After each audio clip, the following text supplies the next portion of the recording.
Hello, everybody, and welcome back to our course.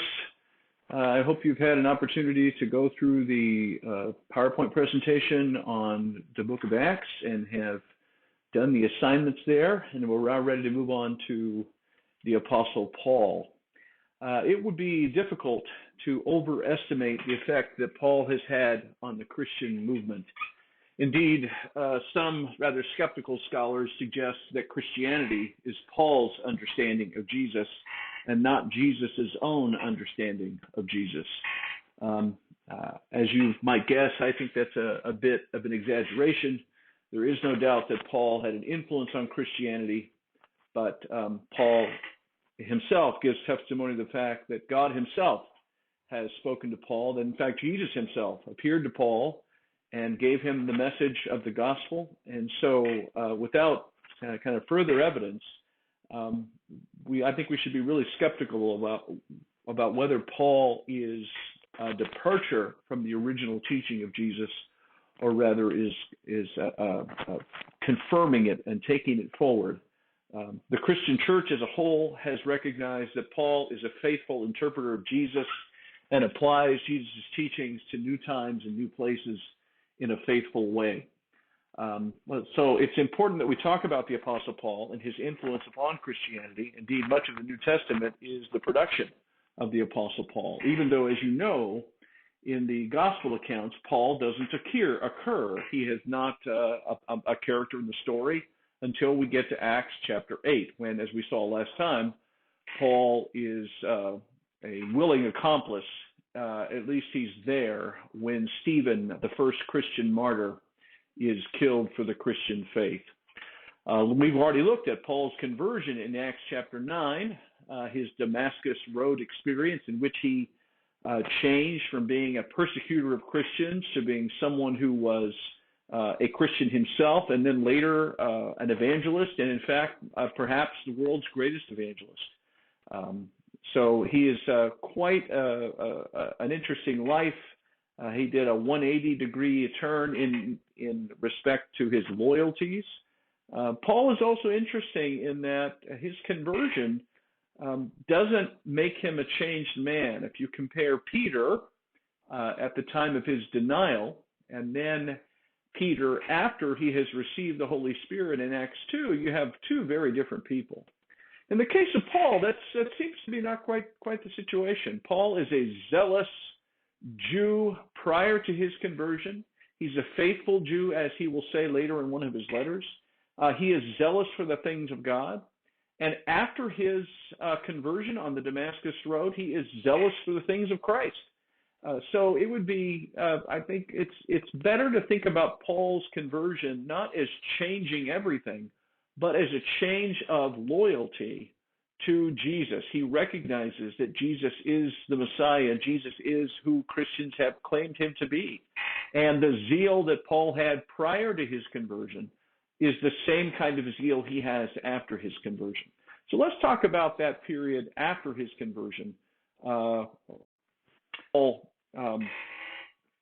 what he was like, let's talk about before his conversion, and then we'll get to after his conversion. First, we know that he was born in Tarsus of Cilicia. That's a city outside of Palestine. Probably, if we do some connecting of a few dots, we can place the date of his birth around between 5 to 10 AD. So he's about 10 years younger than Jesus himself. He never knew Jesus in Jesus' earthly life, as you're quite aware. But he was born in Tarsus of Cilicia, but he got to Palestine as fast as he could. And before he did that, he tells us that his father was a strict Pharisee of the tribe of Benjamin. That might give us some reason to think why his original name was Saul. You may recall that the first king in Israel, according to the Old Testament, was Saul. He was the first king. He was later succeeded, as you also know, by David.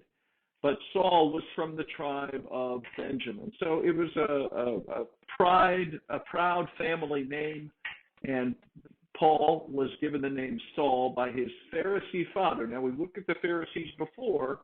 but just by way of reminder, they were a group of faithful Jews who wanted to try to protect Judaism in the midst of Roman occupation. And they did that, as you know, by ratcheting up the rules of purity and kosher and applying all of those rules to not just the priestly class, but to everyone. And the effect of this was to create strict boundaries between people who were close to God and the center of God's program and those who are on the margins. And so we've already seen the Pharisees and their dealings with Jesus, but that might give some flavor as where Paul or Saul's zeal comes from. He's zealous for keeping Judaism pure, and he sees early Christianity as a violation of it. Paul himself, we know, was trained as a tent maker. This was his profession. It was common in the ancient world for someone to have a trade. So they would have their hobbies or their profession, as it were, or the thing, their vocation, the thing they were really interested in and wanted to do. And then they had some way of making a living so that they could do their hobby or their vocation. In the case of Paul, it was a tent maker. Now, a tent maker is a rather broad term. It really means anybody who deals with leather. But of course, it means tent making, but it also means making shoes and other kinds of things. The reason why this is important and why I mention it here in the slide is because as Paul goes around the ancient world and becomes an evangelist, he will go to cities where he doesn't know anyone, and he'll begin to preach the Christian gospel. And it was common in that day for someone with a new message of any kind, a religious one or philosophical one or what have you, it was common for them to collect an offering. And more times than not, that person would come in, preach an eloquent message, and then leave town. Think here about those late night TV commercials of ShamWow or some new cure for some health problem people have. If you'll just give a few dollars, then they'll cure you of that. Well, like some of those products that we see on TV, many of these folks who traveled from place to place and collected money were mere hucksters. They weren't really interested in helping the people to whom they were preaching or giving a new philosophical idea to. They just wanted their money. And so Paul, one of his strategies, a very common strategy for him when he went to a new town, was to set up shop as a tent maker so that he could make his own living and would not be dependent upon the people to whom he was preaching. That way, later on, when he left town, they would not, or at least should not, accuse him of abusing them financially. So as a trained tent maker, this really helped him in some of his later letters. And we'll look at some instances of those where he tells them, you remember I came into you and didn't ask anything of you. I worked as a tent maker night and day. He says that to the church in Thessalonica, for example. So he's trained as a tent maker. He's got a profession, and this will come in handy as he becomes a full-time missionary. We know, according to his own testimony in Philippians, that he inherited his Roman citizenship. You may recall earlier in the semester we talked about the value of Roman citizenship. Not very many Romans were citizens, but if you were a citizen, you had a lot of very nice rights. The right to hear the crimes that you're accused of, the right to appeal to the Roman emperor if the crime you're being accused of was a very serious one, like a capital crime, something that would get you executed. You had a right to appeal to the emperor. If you were not a Roman citizen, you had very few rights. Jailers could beat you. They could hold you without telling you what the charges were against you. This instance here that I've noted in Philippians chapter 3 is a time when Paul went in and preached a gospel message, and he was arrested by the Roman officials there in Philippi and thrown into jail and beaten and treated poorly. And a short while later, he let them know that he had Roman citizenship. And if you go back to the account in Philippians, you'll find that and in Acts, the same story, you'll find that they were very fearful when they found out that Paul was a Roman citizen because he had citizenship and they had violated it. So this will come in handy for him. In fact, because of his Roman citizenship, that is why Paul is able, once he is accused of a very serious crime, when he's in Jerusalem later, he will appeal that trial all the way to the Roman emperor, and his appeal will be honored. So he will eventually make it to Rome. He'll be under house arrest, but he's there because he has the benefit of Roman citizenship. We also know that he studied under one of the great teachers of Second Temple Judaism. This man's name is Gamaliel. We know about Gamaliel apart from the New Testament itself, although he is mentioned in the book of Acts, as indicated in the slide. Gamaliel was one of the great rabbis of the first century. And the book of Acts tells us that Paul studied under him. In fact, Paul may have been studying to become a Pharisee when he was there in Jerusalem at the time of Stephen's stoning.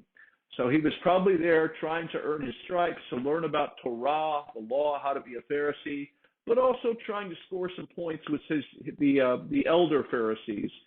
Probably might even be why he was so zealous for trying to stamp out Christianity. As you know, also, he persecuted Christians. He was there at the stoning of Stephen. And then, as Acts indicates, just after that, he begins arresting women and men for being Christians. But also, he eventually asked for some documents, basically a license, a hunting license, to go after Christians up in Damascus, Syria, Christians up in the synagogue there. Now, you may wonder, why is Paul so concerned about Christians? Well, think about how the Pharisees and other Jewish leaders reacted to Jesus in the Gospels. They are concerned. They're not just jealous.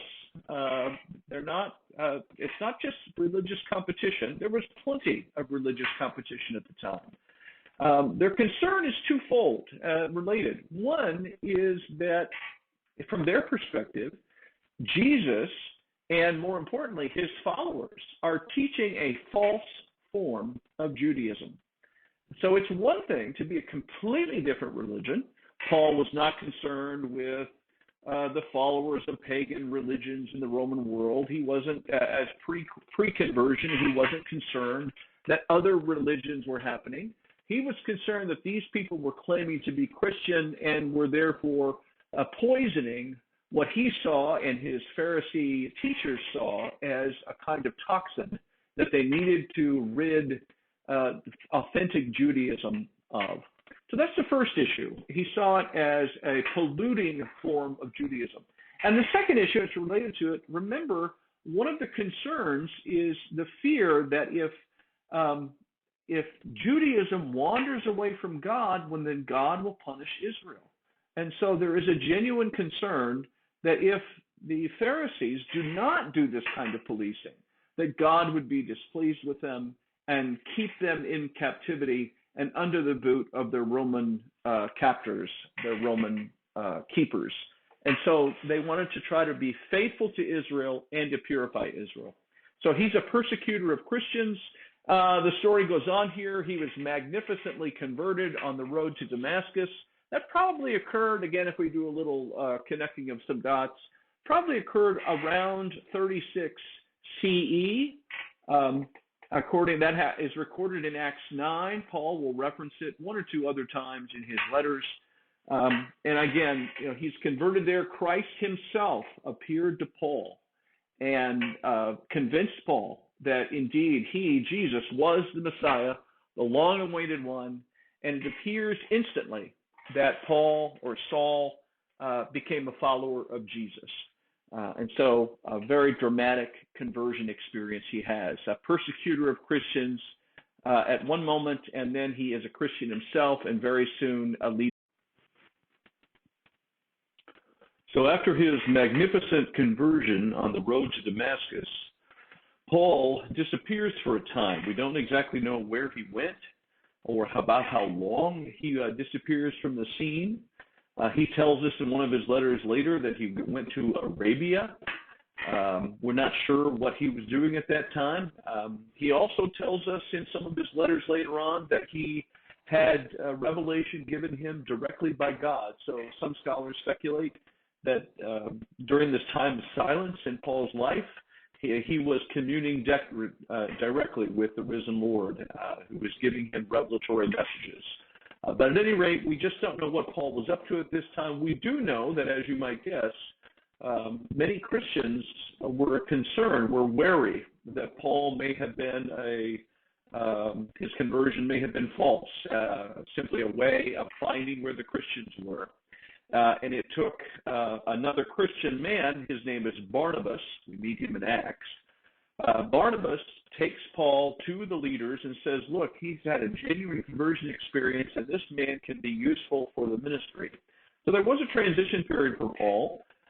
The next time we find him in Acts is he is ministering in the church at Antioch. Now, you may recall that the church at Antioch was a very prominent church in southern Syria.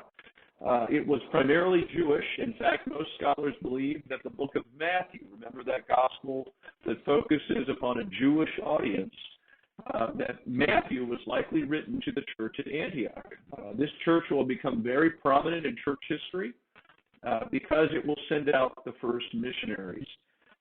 And this is the church where we find Paul ministering. We don't know what he was doing there, serving in the church. No doubt he was tent making while he was doing service. He may have been a preacher. He may have been a teacher. He may have been working in the children's ministry. Who knows what he was doing at that time. But we don't see him again until Acts chapter 11.